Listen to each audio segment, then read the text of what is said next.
I'd like to introduce Jaroslaw Jarek Majewski, who is the Program Director in Biological Sciences Division of Molecular and Cellular Biosciences at the National Science Foundation.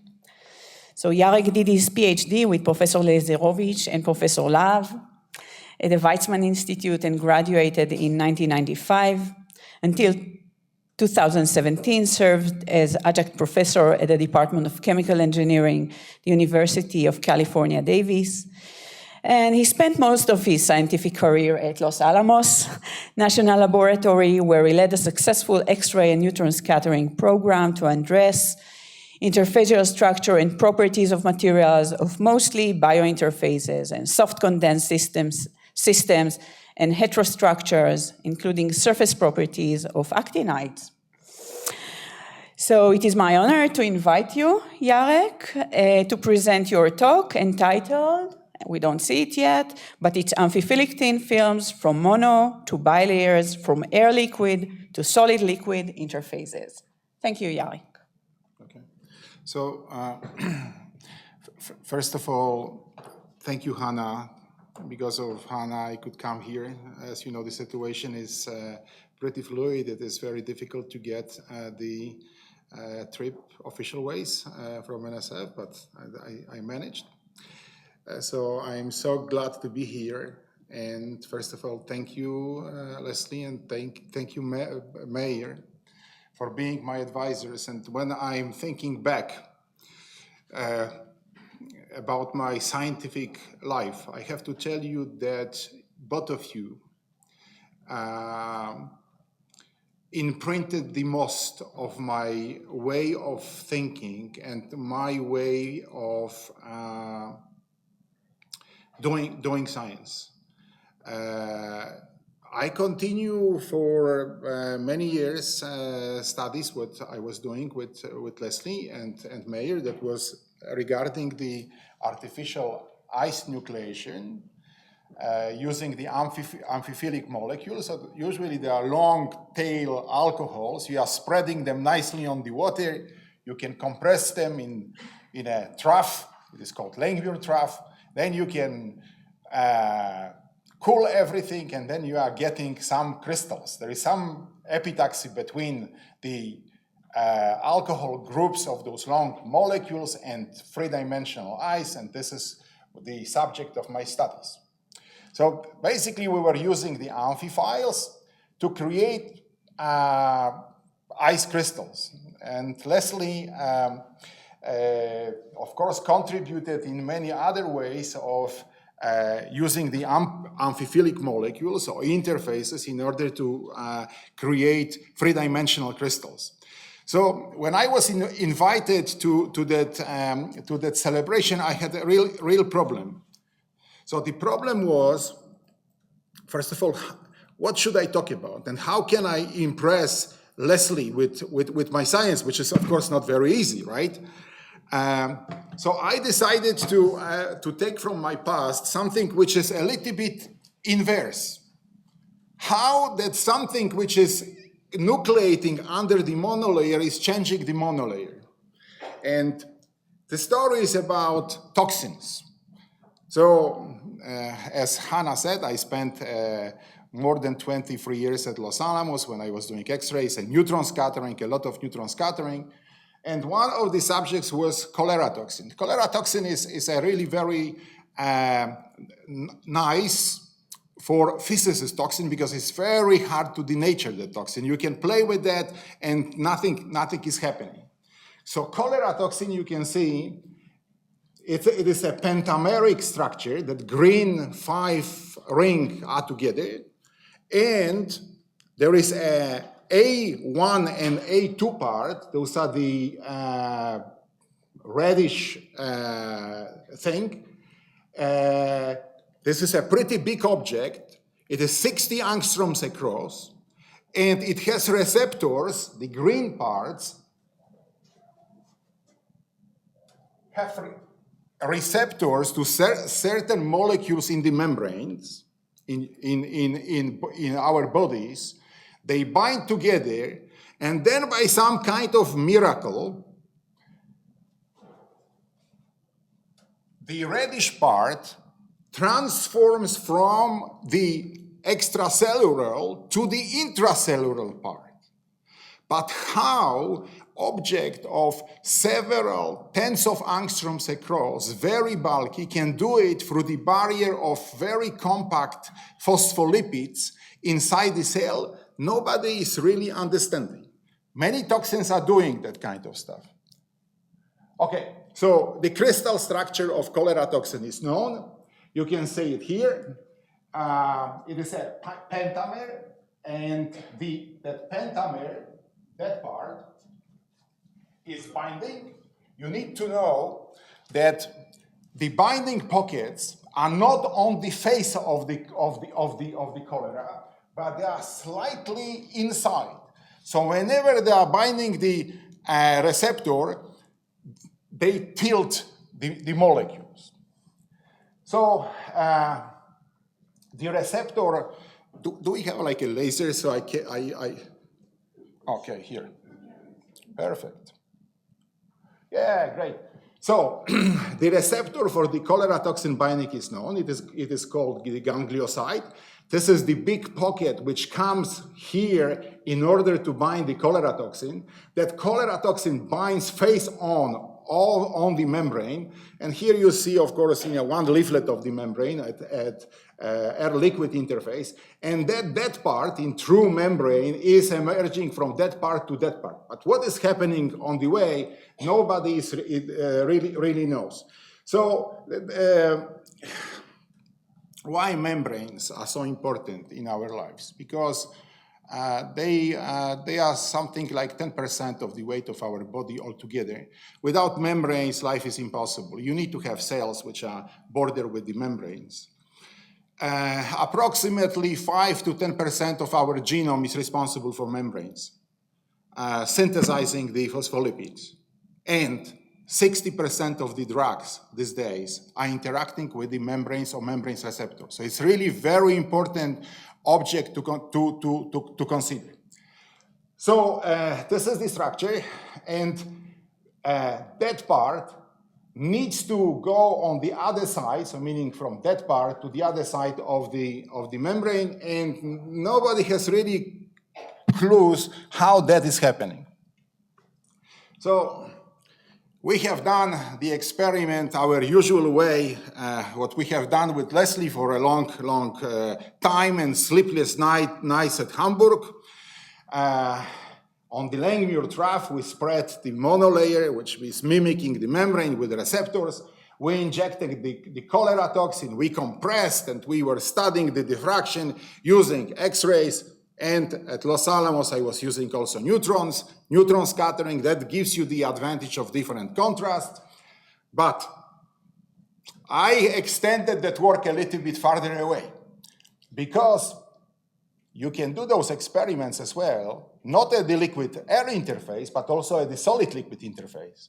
So your membrane, you can put your membrane on a piece of silicon, piece of quartz, in the water environment, and then go with the X-rays through the water. Of course, you need to use the high-energy X-rays in order to do that. And then get the same information. This is our scientific mantra, reflectivity and in-plane diffraction, in order to characterize, say, crystallography of the packing of those monolayers. So I took that from a review article by Ivan, but Leslie and of course Hanna, Addadi, and Meir are co-authors of that. You can see this is the nucleation of cadmium chloride from arachidic acid spread as a monolayer at air-liquid interface. You have a lot of peaks here because you are creating crystalline cadmium layers or multi-layers underneath. So my work will be a little bit, the work I'm going to discuss in a second, is going to be a little bit the same, But I have to apologize that my peaks are only few as compared to the 20 peaks what you observe over there. And the crystallinity is, as Leslie would say, poor man crystallinity. It is, you can see the diffraction peak, but they are very weak. Okay, so this is again the repetition how the system looks like. This is the monolayer with the receptors, ganglioside, GM1, this is the name of that molecule. This is the cholera toxin molecule, which is binding to that at the air-liquid interface. And here I'm showing you the reflectometry, neutron and X-ray reflectometry. You don't need to understand it. I mean, this is just to impress Leslie that usually when we were doing our arachidic acids and things like that, we can see 2 or 3 peaks. Here, because that object here is huge, you can see that we have multiple interferences, and you can do all the characteristics, and you can find out where the cholera is sitting. Is it collapsing on the membrane? It's not collapsing on the membrane. How densely everything is populated at the interface, and you can do all those hocus pocus things what we scientists are doing in order to understand that interface. So if you are doing that, and here, by the way, is neutron scattering, so something which is pretty similar to the X-ray scattering, but looking for different contrast, we can find out what cholera toxin does to the monolayer when it bounds. We can do also in-plane diffraction. So we can go and you can see what kind of structure we are creating in plane. And you can see here, again, those cryptic units here, the momentum transfer is giving you the size of the objects what you are observing. Small numbers meaning big objects. So you can see those small numbers here are for association or crystallization of the cholera toxin underneath. And you can see that you can index them, like for example here, and you can find out that what you are creating in the conditions what we are doing, you are creating a nice 2-dimensional crystals of the cholera toxin. Nothing else but a monolayer of cholera toxin. Again, I mean, I apologize for those contour plots giving you intensity distribution versus momentum. That is understood about for like 15 people maybe in the world, but you need to believe me that everything is fine. You can, by the way, you can put that monolayer and you can compress that to different packing density. So packing density, if you are compressing more, 25 millinewtons per meter, this is very, very compact structure. You can see that nothing is really happening when you are adding the cholera toxin. This is without and this is with cholera toxin. Some small changes. Here are a little bit of the changes, but still the patterns are okay. We can explain them. That the monolayer, which was hexagonally packed without any distortion, suddenly it is distorted. But what is happening here, it cannot be described, Leslie, by the closed pack cylinders.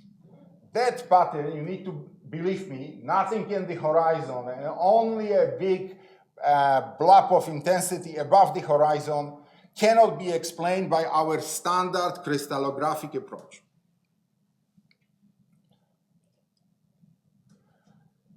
So this is again that kind of scattering. I'm repeating that this is without cholera toxin. We have 3 peaks, oblique cell. When we adding the cholera toxin, everything is gone except that blob of intensity above the horizon. So how we can explain that situation? What is happening? So without going into the big details, let me give you the story. We have our phospholipids which are sitting on the interface. We are packing them. They are closed pack cylinders, and cholera toxin comes. Cholera toxin is grabbing some of them, receptors, GM1, and is forcing them to tilt. And the tilt is always in a certain direction. Like, for example, here is the binding pocket, and this is of the director of the molecule. So basically a vector which is along the length of the molecule, and this is tilting. And we have pentamers. Cholera toxin is a pentameric structure. And our monolayer, when we are compressing that, has a hexagonal structure. So you have imposed hexagonal threefold symmetry on sixfold symmetry. How the monolayer is reacting to that? So if you will assume that when binding that phospholipid and that phospholipid and that phospholipid and then that phospholipid needs to bend in a certain direction, how the others are going to conform in order to make a compact structure. And they are conforming in the following way, that they are not creating a closed packed cylinders, but they are creating swirls. So look, for example, here, you can see a topological defect, right? No, there is no close packing anymore, but we are seeing those kind of swirls around. So we made, of course, certain hypotheses, and for example, that picture is coming from Monte Carlo simulations. If you will put the molecules like that, and then try to pack everything else more compactly, where are you going to create those kind of defects, holes, like for example in that one?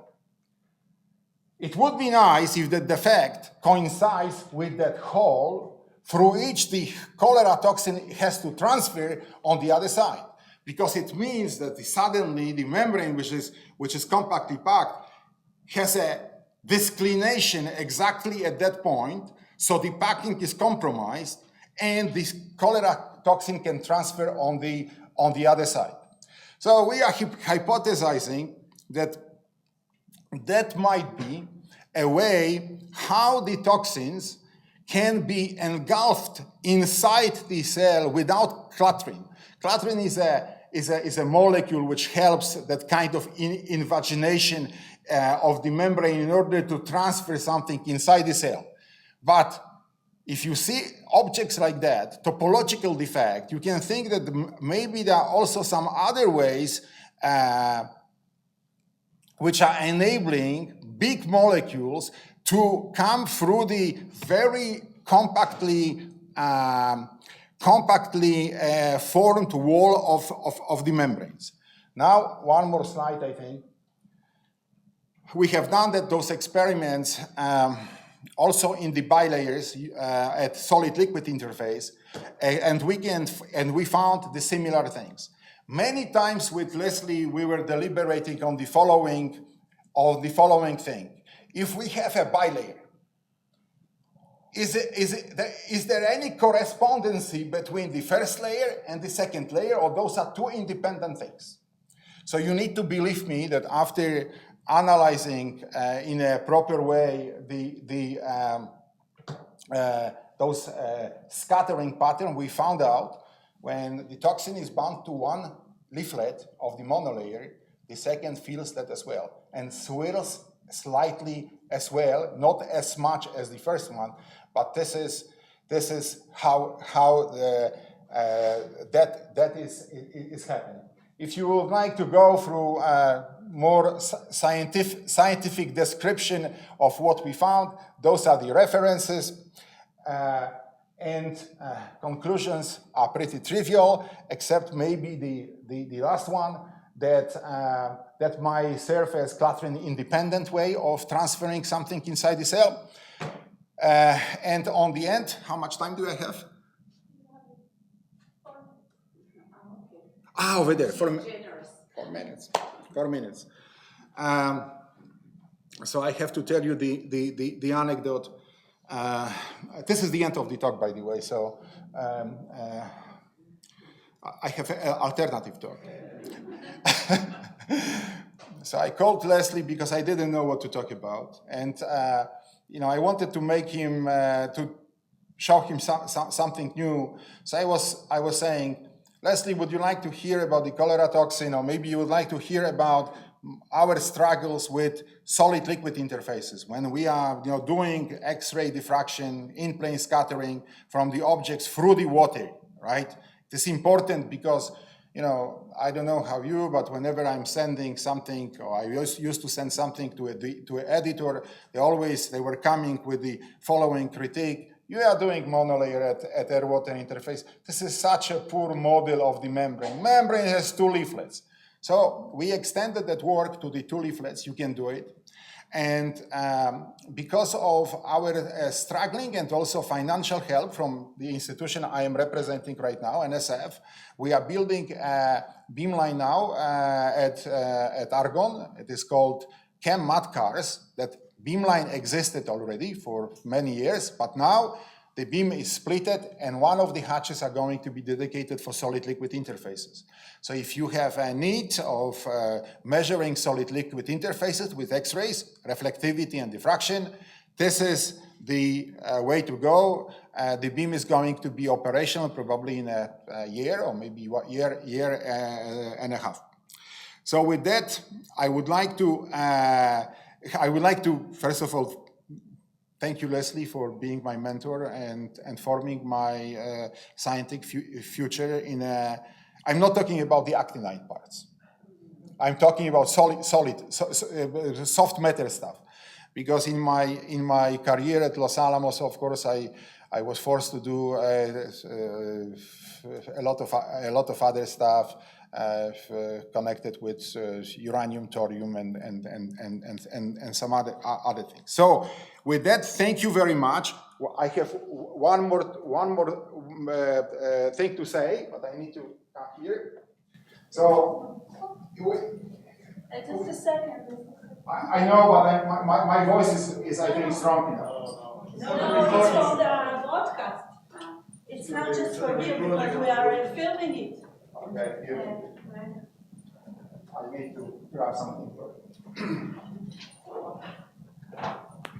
So we spent a lot of time and effort to measure the diffraction and properties of the long tail alcohols. So this is my small token of appreciation. It is not C31 alcohol, it is much shorter, but properly aged, and I hope you are going to enjoy them.